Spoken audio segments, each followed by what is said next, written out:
Hi guys! Welcome sa day 21 ng Learning QuickBooks in 30 days in 60 seconds. Ngayon, pag-aaralan natin how to create a bill na recurring para hindi mo naiisipin na mag-create ng bill every month.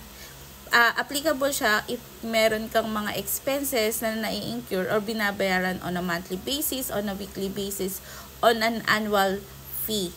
So, applicable din siya para sa mga rent, sa mga subscription nyo, or anything na binabayaran mo ng paulit-ulit. So, para hindi ka mapagod, let's do and create a recurring bills sa QuickBooks. So, sa QuickBooks, punta kayo rito sa may gear icon. Tapos, under the list, puntahan nyo si recurring transaction. So, pag kinlik nyo siya, lalabas dito yung page. Or pwede nyo rin siyang puntahan dito sa gilid. Under transaction, punta kayo rito sa baba, recurring transaction. So, lalabas tong page na ito. Sorry, medyo maano yung ano. Yan. And then, punta ka rito sa gilid. Let's create new. Yan.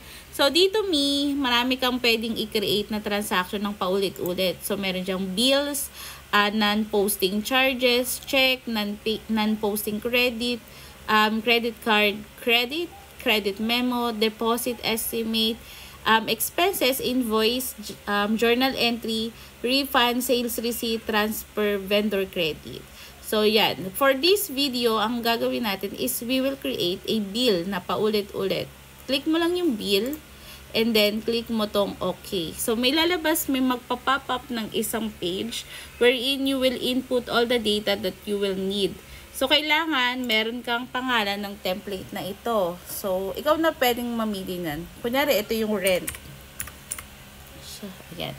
Tapos, ini-schedule mo siya or pwede ring reminder lang or pwedeng unschedule. So, for this video, schedule yung gagawin natin. So, we will create it in advance. Pwedeng 3 days advance, 2 days advance, ganun. 3 days advance or ano. For this example, 1 day advance yung gagawin natin. And then, we will pull out yung vendor natin. O kayari, for this example, itong vendor na to. Yan. So, ito, yung interval, ito yung importante. Dito, kailangan mong i-create on a daily basis ba? Kailangan niya mag-create weekly, monthly, or yearly. So, for this example, monthly yung gagawin natin. On the day, pwede rin siyang, ibig sabihin ng day, may specific siya ng araw kung kailan siya mag-create. Kunyari, first day, or second, third, fifth, or meron siyang exact due date, ganun. So, dito sa first, pwede siyang first Monday, ganun. First Tuesday, first Wednesday, first Thursday, blah, blah, blah, and everything. Tapos, second Monday ba siya? Third Monday, yan. Pero ang ginagamit ko dyan, itong day, na specific siya. Kunyari, kikreate mo siya every first of the month. So, every first of the month, magkikreate siya in advance. Tapos, of every month, ito duration niya. Kung monthly ba siya, dito mo siya pwedeng ilagay kung on every third, on every second, or kung ilang days mo or months mo, nagre-recur yung transaction. So, ito yung start date. Hindi na tayo makakapag-create ng billing ng past date. So, kailangan dapat future date siya. So, i-date natin siya tomorrow.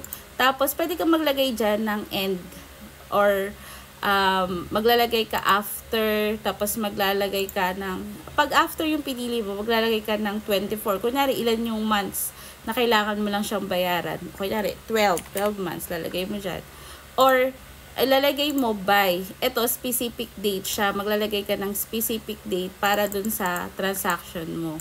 So, kunyari, at the end of this year, yun yung tapos nung bayarin mo sa kanya. And then, ito, pwede ka maglagay ng terms, kung ano nakalagay dun sa terms nyo, net 30 days ba, or due on receipt. Yan. Tapos, dito, yung category mo, kung saan siya, yan, kunyari, ito, example is rent. Yan. Tapos, description, rent for the month. Tapos, yung amount kung magkano, kunyari, yan. And then, yung class. kung saan mo siya ilalagay na class. Ayan. Tapos dito yung class, pwede siyang department, depende dun sa inyo kung paano nyo isi-set up yung class. So, we like to do it, naka-particular siya sa SKU. Tapos, yun na Tapos, save template ka na. So, hindi mo na problemahin yung pag-create ng bill every now and then. Ganun lang siya, Ganun ka lang mag-create ng bill sa QuickBooks. Particularly, applicable siya sa mga rent, sa mga subscription na binabayaran mo on a monthly charges. So, if you want to know more about how to create, how to know more about QuickBooks, sundan mo na lang din yung mga previous lesson natin or previous video natin regarding this series. May series. So, yun lang. If meron kang katanungan, kindly comment dito sa video na ito. Then, I will try to answer it again with another video. So, yun lang. Maraming salamat. Bye-bye!